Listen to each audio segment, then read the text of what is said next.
the plane is such a good idea. I think it is, right? I know there are those who have issues with the plane and the stress that comes with it. Like, for example, the Lakers won today and the Hawks they won as well. But then those who lost would have to wait till like Friday, Saturday before they play their games. And immediately after that, you have a day or two of rest, and then you're playing the first seed in your conference, literally. So you're basically going to play against the best team from your conference in 2 days' time, right? You're going to start the series. So I know there's that, but generally speaking, I think it's really a cool idea. Today, we had two games. Lakers versus Timberwolves, which in my opinion, and I think a lot of people would agree with me, in my opinion, that was like the best game tonight. And then Hawks versus the Heat. But I'll be starting with Lakers versus Timberwolves. Really, really good game. I think the scores ended at 102, 108, although it was an overtime game. So in regulation, it was a 98, 95 game. But yeah, I really, really enjoyed watching the game. I think um, many people would agree with me if I say the Timberwolves just were not able to close the game, right? They basically overwhelmed the Lakers for like 3 quarters. The first 3 quarters, they were without a doubt the best team on the court. They were shooting better. I think they were shooting over 50% from three and um, from three, and then from the field generally they were shooting over 50%. Mike Conley especially, I think he missed just one three, so I think he made either six or seven threes during this game. I think six. I think it's six. So like that's 18 points from threes, and then he also. I mean, it was a really good game. It was a really good. It was a really good game, right? And yeah, personally, I enjoyed it. I think a few things to take out of the game. I'll try go to speak on a team basis, right? The Timberwolves, Anthony Edwards did not show up, which is quite strange because I thought he would show up, but he didn't show up. I think he had like no, single digit points. I think about 6 points or 8 points. And that's not because he took three shots, right? He just shot poorly, right? On the offensive end, on the defensive end, it was a liability. He was terrible. And yeah, I think he could have done better, really. He could have really, really done better. But yeah, it wasn't his day. It wasn't his day, so he could have done better. But then Karl Anthony Towns, Cats played a very good game. Cats played a very, very good game, especially through the first 3 quarters. I think he was almost going to get into foul trouble, and for that reason, he had to be a little bit careful. If I'm not, yeah, in my opinion, I think he had to be a little bit careful in the fourth quarter. But through the first 3 quarters, he was very good. He shot very well. I think he shot over like 60%.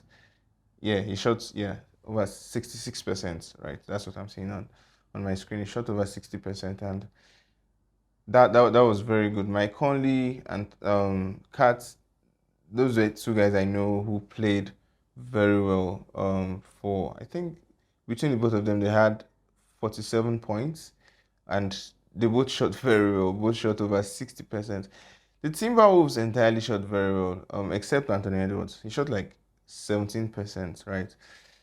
So yeah, they played really well through the first 3 quarters, right? They played really well. They ended the game shooting 43% and 39% on threes. But I could make an argument that through the first 3 quarters, they shot over 50% and they just shot very poorly in the fourth quarter. And that's what led them to lose because they were leading the game. I think at halftime, they were leading by 15 points. And yeah, they dropped the ball. They dropped the ball. And on the Lakers, LeBron, although he did have a couple of turnovers and a couple of plays that did not turn out so well, but generally speaking, I think he did well enough. AD did well enough, except at the end. I think, if you check on the official NBA channel, you see this. At the end, I think they were trailing 95 to 90, and then um, someone scores a 2 point shot, and then I think LeBron makes a 3 point shot, which was which reminded me very much of the shot he took against the Warriors in the playing game 2 years ago.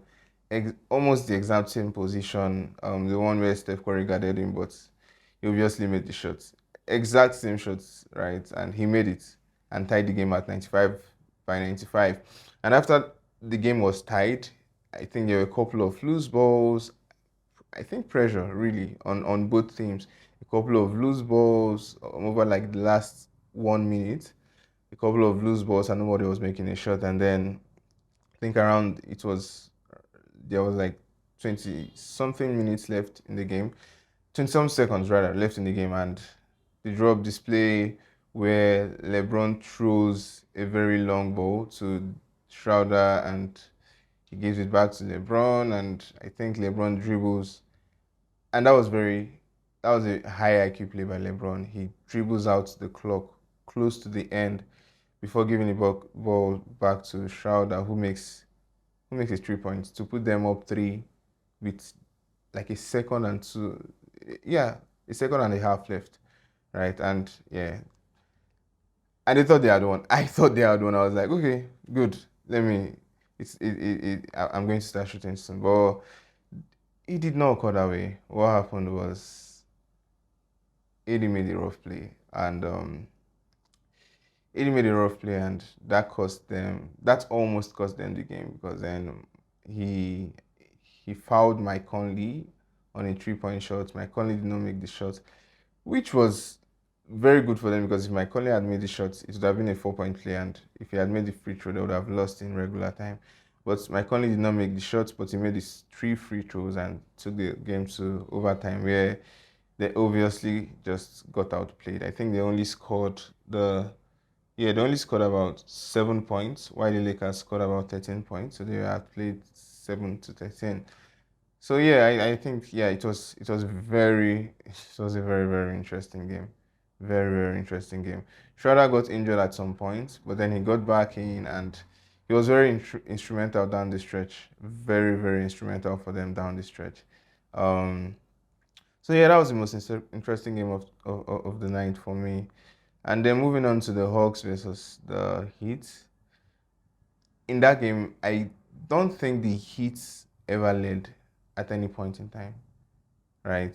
I don't think they led. They were killed. Literally, they were killed. They were murdered on the board, right? I think on that in that game, the the Hawks had almost 20 more rebounds compared to the Heat. And even worse, they had a whole lot of offensive rebounds. Capela just slid them on the board. Bam Adebayo, any person, he just yeah, someone tweeted and they said he was channeling his inner road man. Capela slid them on the board. So that game, not so much to talk about really, because the Hawks just really murdered the Heat. It seemed like the Heat were not interested in getting the seventh seed. Maybe they were dodging the Boston Celtics. I don't know, but they never really played with heart. From Jimmy Butler to Bam Adebayo, Kyle Lowry had his best game, right, for the Heat in a long time, in like 3 years or whatever. But they threw that away. I think he had over 30 points, and not just that, he shot very well. He shot very well. Yeah, he shot very well. But then outside of him, no one really played like they wanted to win that game. They never really played like they wanted to win that game. And I think that's about it for the Hawks versus Heat game. The Hawks trashed them on the board, and I think the guys who play for the Hawks, they did really well. Capela, Trae Young, Dejounte Murray, they all did well. They all played their part. I think that's the best way to put it. They all played their part, and they played it well. And the game was over. Like I don't think there was ever a time where it seemed like the Heat were going to get back in the game. Although I think in the third quarter, I think they went into the halftime with the Hawks leading by 15, just like the Timberwolves. But unlike the Timberwolves, they never dropped the ball or I would rather say the Heat never looked like they wanted to do anything. But I think they came within 7 points. But yeah, came within 7 points, and the Hawks took over the game, really. So there's really not much to say. I don't know who wins in the upcoming games. I don't think I'll be watching those as well. But then, well, I wish everyone well, really. I wish everyone well, really. I don't know if anyone is like me. Personally, I wish the Lakers got the 8th seed, because I had this dream in my head, like the Lakers get the 8th seed and somehow they get through the Nuggets and the Warriors get through whoever they get through, and the Lakers versus the Warriors in the Western Conference Finals. That would be really cool. That would be really cool, but I don't think that would be happening right now, because if they do get through the first round, if the Lakers do get through the first round and the Warriors to get through the first round, I think they would both be meeting. Yeah, they would both meeting in the second round. Well, we'll see how that goes. I think the playoff starts on the weekend, Saturday, Sunday. I think they're about.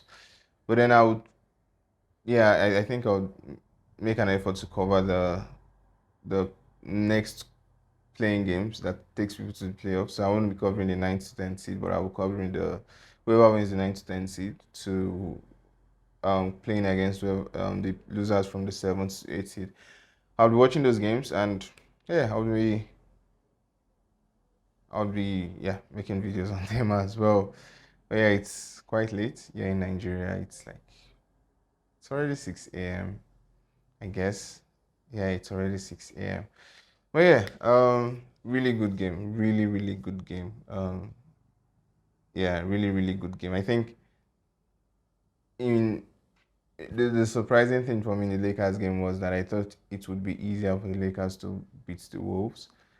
But it seems like without Rudy, the Wolves play very good ball.